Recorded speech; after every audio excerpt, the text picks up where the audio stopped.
చాలా హ్యాపీగా ఉంది. కొంతమంది స్పీచ్ ఇవ్వమనగానే వెనక్కి తగ్గుతూ ఉంటారు, కానీ కాలేజెస్ వాళ్ళు కొంతమంది వచ్చి ఆయన గురించి మాట్లాడడం చాలా హ్యాపీ అనిపించింది.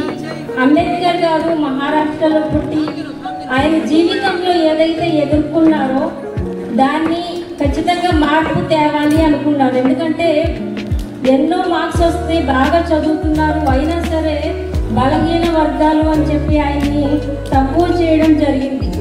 మనలో మనం క్వశ్చన్ వేసుకుంటే ఎప్పటి నుంచో నాకు ఒక డౌట్ ఏంటంటే, ఎగ్జాంపుల్ ఈ కులాలని కనుక మనం హైలైట్ చేయాల్సి వస్తే హాస్పిటల్కి వెళ్ళినప్పుడు ఎవరి కులం వాళ్ళు వాళ్ళకే చూపించుకోవాలి కదా, వేరే కులం వాళ్ళతో చూపించుకోకూడదు. అంటే ట్రీట్మెంట్ కూడా వాళ్ళ కులానికి సంబంధించి చూసుకోవాలి. సో ఎంత ఆలోచింపజేసే విషయం అంటే ఇది. ఆయన పోరాడింది ఎందుకు అనేది నిన్న నేను అంబేద్కర్ స్టాచ్యూ దగ్గరికి వెళ్ళి ఆయన లైఫ్ తెలుసుకోవడానికి వెళ్ళాను. వెళ్తే ఆయన యొక్క లైఫ్ పుట్టిన దగ్గర నుంచి చనిపోయే వరకు ఏదైతే బాగా నచ్చింది పాయింట్స్ అయితే. ఎందుకంటే ఆయన ఏదైతే ఎదుర్కొన్నారో, వాళ్ళ తల్లిదండ్రులు ఏదైతే ఎదుర్కొన్నారో, ఎంత టాలెంట్ ఉన్నప్పటికీ వాళ్ళని తక్కువ చూడడం అనేది చాలా బాధాకరమైన విషయం. దాని మీద ఫైట్ చేసి ఆయన సాధించి ఈరోజు మనందరం మాట్లాడుకునేలాగా చరిత్ర సృష్టించారు. సో దానికి మనం చాలా హ్యాపీగా ఉండాలి. సో యూత్ అయిన మీ అందరూ కూడా మీ కాలేజెస్లో, స్కూల్స్లో దీన్ని ఇంక్లూడ్ చేసుకొని ప్రతి పాయింట్, అంటే ప్రీవియస్లో ఉన్న పెద్దవాళ్ళకి ఇది తెలియకపోవచ్చు, విలేజెస్లో ఉన్న వాళ్ళకి ఇలాంటి పాయింట్స్ గురించి అర్థం కాకపోవచ్చు, కానీ స్టూడెంట్స్గా ఉన్న మీరు ఖచ్చితంగా దాన్ని సాధించగలరు. కులాలు, మతాలు ఇలాంటి వాటిని పక్కన పెట్టి మన అభివృద్ధి, మన ఎడ్యుకేషన్, మన డెవలప్మెంట్ దానికోసం పోరాడినప్పుడు మాత్రమే యూత్ అనేది బయటకు వచ్చి ఖచ్చితంగా సక్సెస్ అయి చూపిస్తుంది. ఐఏఎస్లు అవ్వాలన్నా, ఐపీఎస్లు అవ్వాలన్నా, లేకపోతే ఇంకా ఎదగాలన్నా ఏదైతే ఆటంకంగా ఉందో ఆ పోరాడే శక్తిని ఆయన మనకు చూపించారు. అది మనం నేర్చుకుంటే ఖచ్చితంగా సక్సెస్ అయి చూపిస్తాము. సో నా గురించి 2 మాటలు చెప్పాలి అంటే, పోరాట యోధుల నుంచి నేను చాలా నేర్చుకున్నానండి. అమరావతి రేర్ డిసీజెస్ ఆర్గనైజేషన్ అనేది మస్కులర్ డిస్ట్రఫీ అనే ఒక అరుదైన వ్యాధితో బాధపడే పిల్లల కోసం ఏర్పాటు చేయబడింది.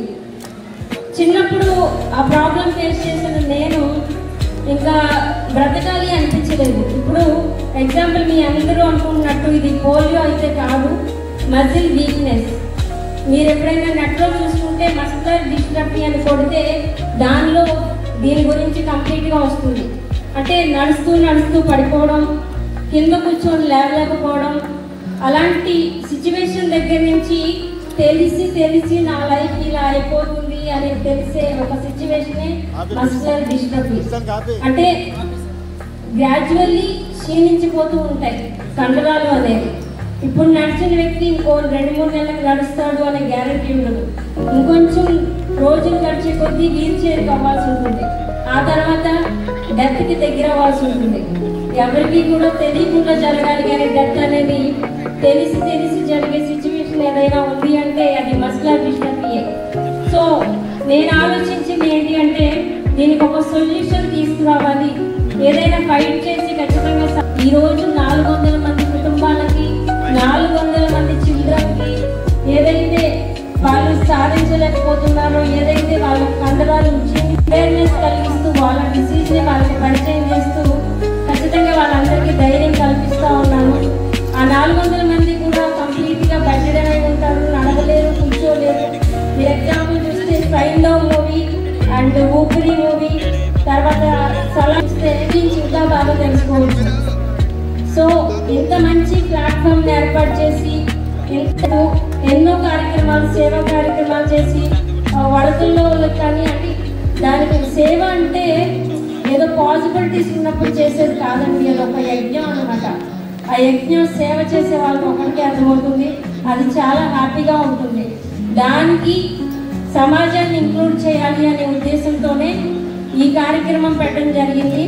ఇది కండక్ట్ చేస్తున్న ప్రతి ఒక్క టీంకి కూడా, ఆదిశేషు సార్కి అండ్ విచ్చేసిన గౌరవ అతిథులకి, టీంకి అండ్ ఇంకా పార్టిసిపెంట్స్ అందరికీ కూడా నా ధన్యవాదాలు తెలుపుకుంటూ, ఎవరైనా మా ఎన్జిఓ గురించి తెలుసుకోవాలి అనుకుంటే అమరావతి రేర్ డిసీజెస్ ఆర్గనైజేషన్ అని యూట్యూబ్లో ఉంటుంది.